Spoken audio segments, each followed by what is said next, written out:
Hello everyone, मैं सोफियान कुरैशी आप सभी लोगों का स्वागत करता हूं इस YouTube channel the simple science में। आज हम लोग Newton's second law of motion यानी गति के दूसरे नियम के बारे में पढ़ेंगे। वीडियो शुरू करने से पहले आप सभी लोगों से क्वेश्चन है कि अगर दो कार, दो ऑब्जेक्ट जिनका मास, जिनका वजन बिल्कुल भी अलग है, अगर वो दो कारें, दो ऑब्जेक्ट एक ही स्पीड से, एक ही वेलोसिटी से आगे बढ़ रहे हैं, तो दोनों में से किस कार का फोर्स ज्यादा रहेगा? इसका आंसर आप कमेंट बॉक्स में जरूर बता दीजिए।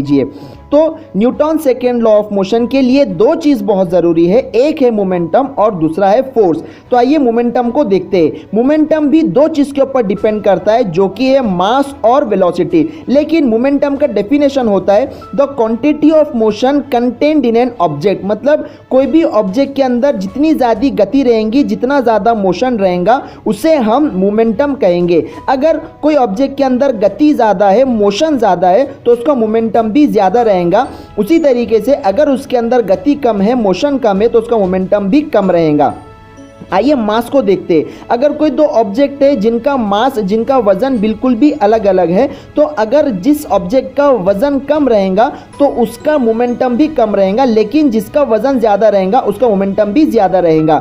अब हम वेलोसिटी के बारे में देखेंगे। मान लीजिए ये कोई खड्डा है रास्ते के ऊपर और ये खड्डे को हमें जंप करके क्रॉस करना है, तो हमें क्या करना पड़ेगा? हमें भाग कर आना पड़ेगा। जब हम भाग कर आएंगे तो हमारी वेलोसिटी रहेगी, जिसकी वजह से हमारा मोमेंटम रहेगा। लेकिन अगर हमारा मोमेंटम कम रहा तो हम वो गड्ढे के अंदर गिर जाएंगे। तो हमें क्या करना पड़ेगा? हमें हमारी वेलोसिटी बढ़ाना पड़ेगा, मतलब थोड़ी स्पीड से भागकर आना पड़ेगा। जब हम ज्यादा स्पीड से भागकर आएंगे तो हमारी वेलोसिटी ज्यादा हो जाएगी, जिसकी वजह से मोमेंटम ज्यादा हो जाएगा और आसानी से हम वो गड्ढे को कूद सकेंगे। मोमेंटम को हम लोग पी से रिप्रेजेंट करते हैं, तो मोमेंटम का सिंबल होता है पी, और मोमेंटम का फॉर्मूला होता है मास इंटू वेलोसिटी। जो हमने मास और वेलोसिटी पढ़ा, अगर हम मास और वेलोसिटी को मल्टीप्लाई कर ले तो हमें मोमेंटम का डेफिनेशन मिल जाएगा। लेकिन मोमेंटम दो किस्म के होते हैं, फाइनल मोमेंटम और इनिशियल मोमेंटम। अगर हम फाइनल मोमेंटम को इनिशियल मोमेंटम से माइनस कर ले तो हमें चेंज इन मोमेंटम मिल जाएगा। तो चेंज इन मोमेंटम का फॉर्मूला है final momentum minus initial momentum divided by time. मतलब अगर हम फाइनल मोमेंटम और इनिशियल मोमेंटम को चेंज कर देंगे, माइनस कर लेंगे, तो हमें मिलेगा चेंज इन मोमेंटम।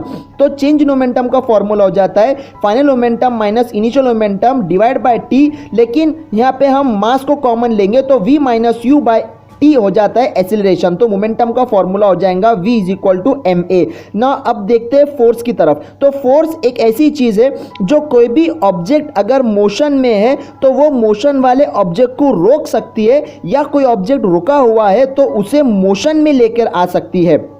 तो जो न्यूटन का सेकेंड लॉ है वो मोमेंटम और फोर्स के बीच में एक रिलेशन बताता है। न्यूटन का जो सेकेंड लॉ है वो मोमेंटम और फोर्स के बीच में एक रिलेशन बताता है। तो ये रिलेशन होता है the change in momentum is directly proportional to applied force, जिसका आंसर हमें मिल जाता है force is equal to mass into acceleration. अब फोर्स का यूनिट होता है न्यूटन। अब ये न्यूटन कैसा मिला? क्योंकि फोर्स का फॉर्मूला है मास इनटू एक्सेलरेशन। तो मास का यूनिट होता है केजी और एक्सेलरेशन का होता है मीटर पर सेकेंड स्क्वायर, यानी जो फोर्स का यूनिट होता है वो बन जाता है KG metre per second square, जिसे हम न्यूटन भी कहते हैं।